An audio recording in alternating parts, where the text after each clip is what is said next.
Vamos apresentar ICM, Imposto sobre Circulação de Mercadorias. Eu sou o governo. Eu sou o comerciante. Eu sou o consumidor igual a você, que faz as compras e paga o ICM. É isso aí. Quando você faz uma compra, o ICM já está embutido no preço.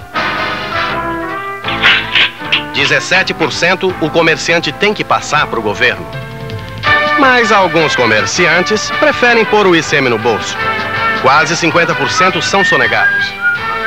Ei, consumidor, você mesmo, você pode acabar com isso. Vá lá e exija a nota. Não deixe que comerciantes inescrupulosos fiquem com o dinheiro que traz benefícios à população. Na sua próxima compra, tire de letra a sonegação. Exija a nota. O Rio exige.